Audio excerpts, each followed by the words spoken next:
आज हम व्यावसायिक पर्यावरण की बहुत ही महत्वपूर्ण सीरीज प्रारंभ कर रहे हैं। उसका पहला पार्ट आपके सामने लेके आए हैं। विशिष्ट पर्यावरण के प्रमुख संगठक हैं। पहला प्रश्न है आपके सामने, विशिष्ट पर्यावरण के प्रमुख संगठक हैं। विशिष्ट पर्यावरण के प्रमुख संगठकों को जानने से पहले हमें जानना पड़ेगा कि विशिष्ट पर्यावरण क्या होता है, या पर्यावरण को पहले हम ये जानेंगे पर्यावरण को कितने भागों में बांटा गया है। तो इन्वायरमेंट को दो भागों में बांटा गया है बेसिकली। एक होता है इंटरनल इन्वायरमेंट, दूसरा होता है एक्सटर्नल इन्वायरमेंट। इंटरनल इन्वायरमेंट हमारे आंतरिक शक्तियों से जुड़े होते हैं, या हमारी आंतरिक कमजोरियाँ क्या होती हैं। हमारी का मतलब व्यवसाय की आंतरिक शक्तियाँ क्या हैं, व्यवसाय की आंतरिक कमजोरियाँ क्या हैं, साथ ही साथ व्यवसाय की नीतियाँ क्या हैं, व्यवसाय के उद्देश्य क्या हैं, व्यवसाय की व्यूह रचना क्या है। इन सभी को हम इंटरनल इन्वायरमेंट में इंक्लूड करते हैं। इसके बाद एक्सटर्नल इन्वायरमेंट को भी दो पार्ट में डिवाइड किया जाता है। एक होता है माइक्रो और दूसरा होता है मैक्रो। इसी माइक्रो इन्वायरमेंट को ही सूक्ष्म इन्वायरमेंट बोला जाता है या विशिष्ट इन्वायरमेंट बोला जाता है। तो इसी के बारे में पूछा जा रहा है कि सूक्ष्म या विशिष्ट पर्यावरण के कौन कौन से संगठक हैं, अर्थात इसके कौन कौन से कंपोनेंट हैं। तो मैं आपको बता दूं, माइक्रो इन्वायरमेंट के 5 कंपोनेंट होते हैं। पहला होता है सप्लायर, दूसरा होता है कस्टमर, तीसरा होता है कंपटीटर, चौथा आपका होता है मार्केटिंग मीडिएटर,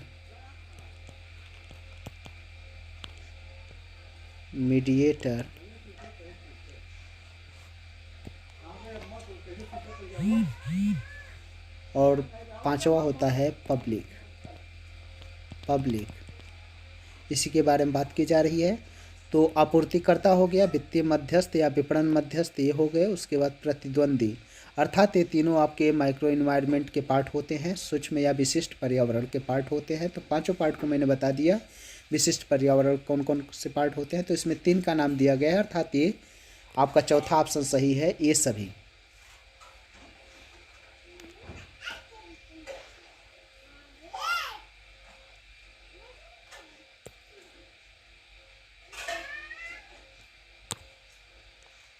अगला क्वेश्चन है आपके सामने, व्यवसाय के आर्थिक पर्यावरण को प्रभावित करते हैं। व्यवसाय के आर्थिक पर्यावरण को प्रभावित करने वाले कारकों की बात की जा रही है। आर्थिक विकास का स्तर कितना है, देश की आर्थिक विकास के स्तर की बात की जा रही है। तो ये भी आर्थिक पर्यावरण को प्रभावित करता है। जितना विकसित होगा उतने उच्च स्तर की वस्तुओं की मांग की जाएगी देश में, और जितना कम विकसित होगा उतने निम्न स्तर की वस्तुओं की मांग की जाएगी, अर्थात ये भी प्रभावित करेगा व्यवसाय के आर्थिक पर्यावरण को। आर्थिक नीतियाँ कैसी हैं, जो सरकार के द्वारा नीतियाँ बनाई गई हैं अर्थव्यवस्था के लिए, वो कैसी हैं। आर्थिक प्रणाली कौन सी है, मिश्रित, पूंजीवादी या समाजवादी। इन तीनों आर्थिक प्रणालियों में से कौन सी लागू है, ये भी व्यवसाय के आर्थिक पर्यावरण को प्रभावित करती हैं, अर्थात इसका भी ऑप्शन कौन सा सही होगा, इनमें से सभी। नेक्स्ट क्वेश्चन देखिए, 1915-16 में भारत की औद्योगिक विकास दर थी। तो हम जानते हैं कि 1915-16 में भारत की औद्योगिक विकास दर 5% थी, अर्थात इसका बी ऑप्शन सही होगा।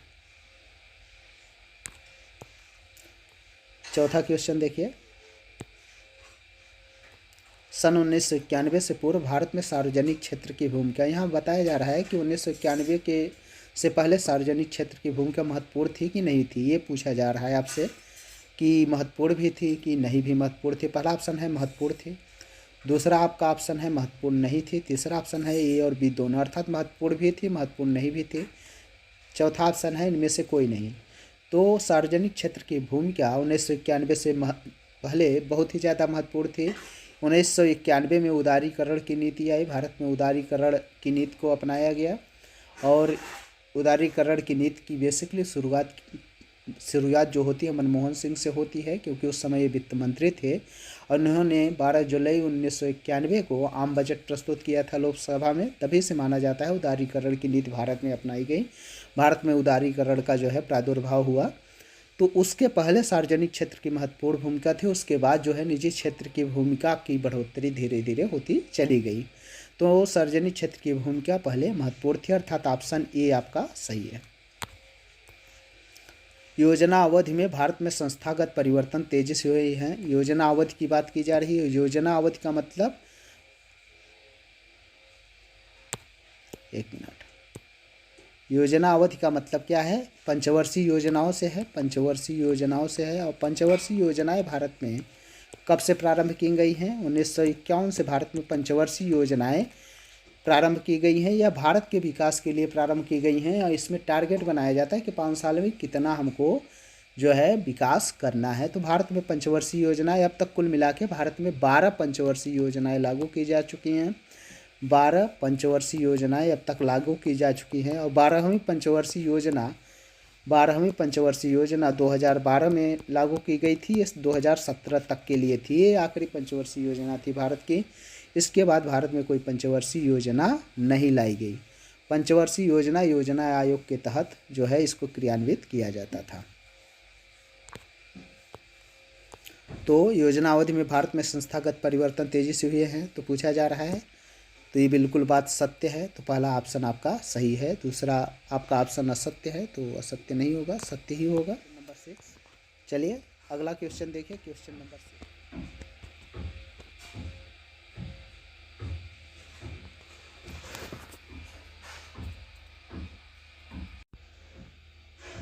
क्वेश्चन नंबर 6 देखिए, निम्नलिखित में से कौन सा कथन सत्य नहीं है? आपको बताना है कि इसमें से कौन सा कथन ऐसा है जो सत्य नहीं है, अर्थात असत्य है। व्यवसाय का उद्देश्य मानवीय आवश्यकताओं की पूर्ति करके लाभ कमाना होता है, बिल्कुल सही है। दूसरा, किसी भी विशेष प्रकार की इच्छा को संतुष्ट करने वाली प्रतिस्पर्धा को जनन प्रतिस्पर्धा कहते हैं, ये भी बिल्कुल बात सही है। व्यावसायिक विश्लेषण व्यवसाय के विविधीकरण में सहायक होता है, ये भी बिल्कुल सही है। व्यवसाय के व्यापक पर्यावरण को नियंत्रित करना संभव होता है, ये ऑप्शन गलत है। मैंने आपको इन्वायरमेंट 2 प्रकार के बताया। इन्वायरमेंट को 2 भागों में बांटा जा सकता है। एक है इंटरनल, दूसरा बताया एक्सटर्नल। एक्सटर्नल में ही 2 चीज़ें थी, एक था माइक्रो और एक था मैक्रो। इसी मैक्रो को क्या कहा जाता है? व्यापक कहा जाता है, या विशिष्ट व्यापक पर्यावरण या समष्टि पर्यावरण कहा जाता है। तो इसी की बात हो रही है। क्या पूछा जा रहा है? इसको क्या कंट्रोल करना संभव होता है? तो इसको नियंत्रित करना संभव होता है, ये बात बोली गई है, इसलिए यह सत्य नहीं है। यही कथन क्या है? तीसरा कथन क्या है? असत्य है। और ये जो इंटरनल इन्वायरमेंट होता है इसको हम कंट्रोल कर सकते हैं, जो एक्सटर्नल होता है इसको हम कंट्रोल नहीं कर सकते हैं। और इसी एक्सटर्नल में क्या आता है? मैक्रो, इसलिए इसको भी हम कंट्रोल नहीं कर सकते हैं। जबकि ऑप्शन से लिखा है नियंत्रित करना संभव होता है, इसलिए यह कथन क्या होगा? असत्य हो जाएगा। देखिए अगला क्वेश्चन, क्वेश्चन नंबर 7। पर्यावरण संबंधी घटक जो व्यवसाय से अधिक घनिष्ठता से जुड़े रहते हैं उसे कहते हैं। यहाँ पूछा जा रहा है पर्यावरण संबंधी घटक जो व्यवसाय से अधिक घनिष्ठता से जुड़े रहते हैं। तो मैक्रो एक्सटर्नल इन्वायरमेंट की जब हम बात करते हैं, एक्सटर्नल, तो एक्सटर्नल इन्वायरमेंट में 2 होता है, एक माइक्रो एक मैक्रो। तो माइक्रो को ही हम विशिष्ट कहते हैं या सूक्ष्म पर्यावरण कहते हैं। यह व्यवसाय से अधिक घनिष्ठता के रूप में जुड़ा रहता है, जबकि जो मैक्रो होता है या व्यापक होता है, समष्टि पर्यावरण होता है या व्यापक पर्यावरण होता है, ये समष्टि की बात की जा रही है, ये अधिक घनिष्ठता से नहीं जुड़ा रहता है। सामान्य पर्यावरण, ये पूरे पर्यावरण की बात हो रही है, तो ये हो ही नहीं सकता, इनमें से कोई नहीं ऑप्शन हो ही नहीं सकता, क्योंकि विशिष्ट पर्यावरण आपका ऑप्शन सही है। अगला देखिए क्वेश्चन नंबर 8। जब प्रतिस्पर्धा में उपभोक्ता को उत्पादन के विभिन्न स्वरूपों में चयन करना पड़ता है तो इसे क्या कहते हैं? इच्छाओं की प्रतिस्पर्धा, जब हमारी इच्छाओं में प्रतिस्पर्धा होती है तो उसे हम इच्छाओं की प्रतिस्पर्धा बोलते हैं, अर्थात ये ऑप्शन गलत है। ब्रांड प्रतिस्पर्धा, जब किसी ब्रांड को हम चयन करने में प्रतिस्पर्धा होती है कि इस ब्रांड को खरीदे या उस ब्रांड को, तो उसे हम ब्रांड प्रतिस्पर्धा बोलते हैं। इच्छाओं की जब प्रतिस्पर्धा होती है, अभी आपने जनन प्रतिस्पर्धा को देखा, तो ये भी ऑप्शन नहीं है। उत्पाद स्वरूप प्रतिस्पर्धा, यहाँ पे जब प्रतिस्पर्धा में उपभोक्ताओं को उत्पादन के विभिन्न स्वरूपों में चयन करना पड़ता है।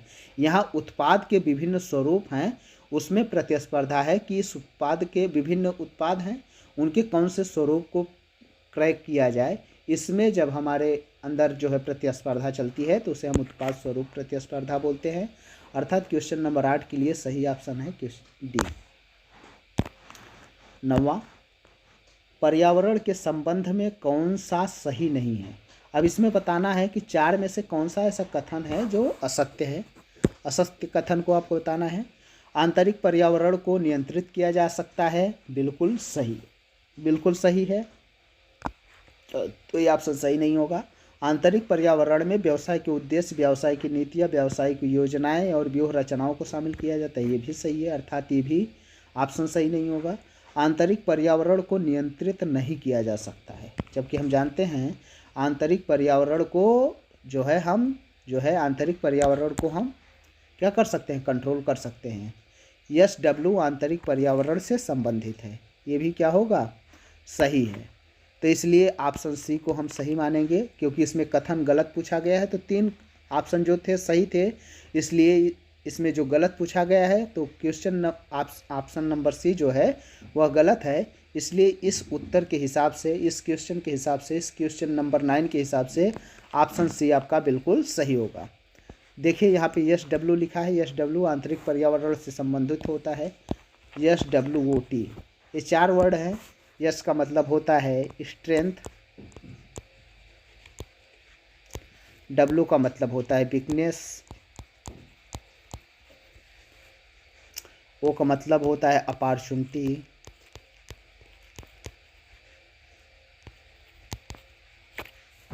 टी का मतलब होता है थ्रेट, थ्रेट का मतलब भय या डर। तो जो यस और डब्ल्यू हैं, ये स्ट्रेंथ या वीकनेसेस, ये इंटरनल इन्वायरमेंट से रिलेटेड होते हैं, जबकि अपॉर्चुनिटी और थ्रेट ये दोनों चीज़ें एक्सटर्नल इन्वायरमेंट से संबंधित होती हैं। तो स्वॉट एनालिसिस में हम इंटरनल इन्वायरमेंट की जब बात करते हैं तो स्ट्रेंथ और वीकनेस की बात करते हैं, एक्सटर्नल इन्वायरमेंट की बात करते हैं तो ओटी आता है, अर्थात अपॉर्चुनिटी और थ्रेट की हम बात करते हैं। क्वेश्चन नंबर 10 देखिए, व्यवसाय के सूक्ष्म पर्यावरण से कौन संबंधित नहीं है। सूक्ष्म पर्यावरण की बात की जा रही है। सूक्ष्म का मतलब माइक्रो इन्वायरमेंट, माइक्रो इन्वायरमेंट की बात की जा रही है। अब कहा जा रहा है कौन सा संबंधित नहीं है, अर्थात माइक्रो इन्वायरमेंट में कौन नहीं आएगा। 5 चीज़ें माइक्रो इन्वायरमेंट में मैंने आपको बताया। तो आपूर्तिकर्ता भी था, सप्लायर भी था, कंपटीटर भी था, 2 बार आपूर्तिकर्ता हो गया है, तो ये रहेगा ही। उसके अलावा तकनीकी की कहीं मैंने बात नहीं की इसमें, तो आपका ऑप्शन नंबर ए सही है, मतलब तकनीकी इसका आंसर सही होगा।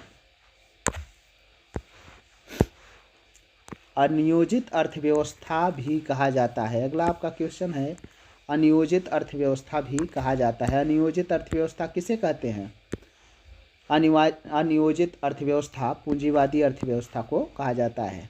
समाजवादी अर्थव्यवस्था को नियोजित अर्थव्यवस्था कहा जाता है, पूंजीवादी अर्थव्यवस्था को अनियोजित, इसको क्या कहते हैं, नियोजित अर्थव्यवस्था, नियोजित अर्थव्यवस्था। भारत में कौन सी अर्थव्यवस्था लागू है, मिश्रित अर्थव्यवस्था। मिश्रित अर्थव्यवस्था वह है जिसमें पूंजीवादी अर्थव्यवस्था और समाजवादी अर्थव्यवस्था दोनों के गुण पाए जाए, उसे मिश्रित अर्थव्यवस्था कहते हैं। तो भारत में मिश्रित अर्थव्यवस्था लागू है, जबकि पूंजीवादी अर्थव्यवस्था को अनियोजित अर्थव्यवस्था कहा जाता है। ठीक है, अनप्लान्ड, इसको प्लान्ड इकोनॉमी बोलते हैं। चलिए अगला क्वेश्चन, समाजवाद का जनक किसे माना जाता है। समाजवाद का जनक कार्ल मार्क्स को माना जाता है। समाजवाद के जनक कार्ल मार्क्स हैं, इनकी 2 पुस्तकें हैं। कार्ल मार्क्स की 2 पुस्तकें हैं, फेमस दो प्रमुख पुस्तकें हैं।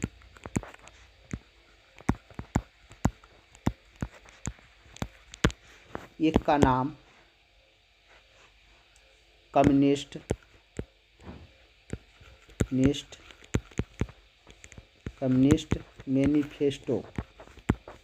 मैनिफेस्टो और दूसरी पुस्तक का नाम है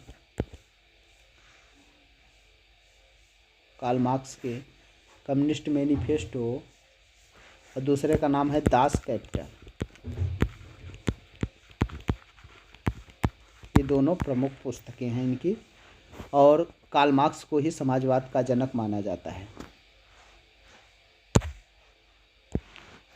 अगला, कम्युनिस्ट मैनिफेस्टो किसने लिखा?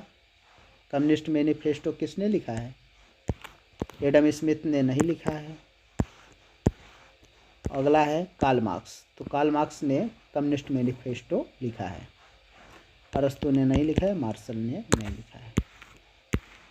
राष्ट्रों का धन, राष्ट्रों का धन ये किताब किसने लिखी है? राष्ट्रों का धन मतलब wealth of nation, wealth of Nations. ये पुस्तक किसकी है? एडम स्मिथ की। और यह पुस्तक कब आई थी? 1776 में। 1776 में एडम स्मिथ ने एक किताब लिखी थी, वेल्थ ऑफ नेशन, राष्ट्रों का धन। एडम स्मिथ की रचना है। 15वां क्वेश्चन, मिश्रित अर्थव्यवस्था को दोहरी अर्थव्यवस्था किसने कहा है? मिश्रित अर्थव्यवस्था को ड्यूअल इकोनॉमी कौन कहा है? कार्ल मार्क्स ने नहीं कहा, एडम स्मिथ ने नहीं कहा, एच हेंसन ने नहीं कहा, एच हेंसन ने कहा है मिश्रित अर्थव्यवस्था को दोहरी अर्थव्यवस्था, एच हेंसन ने कहा है, प्रोफेसर भाटिया ने नहीं कहा है। अगला, ओटी किससे संबंधित है? मैंने अभी बताया। यस और डब्लू किससे संबंधित होता है? इंटरनल से। और ओटी किससे संबंधित होता है? एक्सटर्नल से, एक्सटर्नल। तो ये किससे संबंधित होगा? बाह्य से, अर्थात दूसरा ऑप्शन सही है। कुछ और आपको चीज़ें बता रहा हूँ, जैसे अर्थशास्त्र नामक पुस्तक की रचना किसने की है? अर्थशास्त्र की रचना किसने की है? कौटिल्य ने। यह भले अर्थशास्त्र की किताब, नाम अर्थशास्त्र था, वास्तव में यह अर्थशास्त्र की किताब नहीं थी, बल्कि यह राज्य के संचालन से संबंधित एक पुस्तक हुआ करती थी। इसके लेखक कौटिल्य थे। इनका अन्य नाम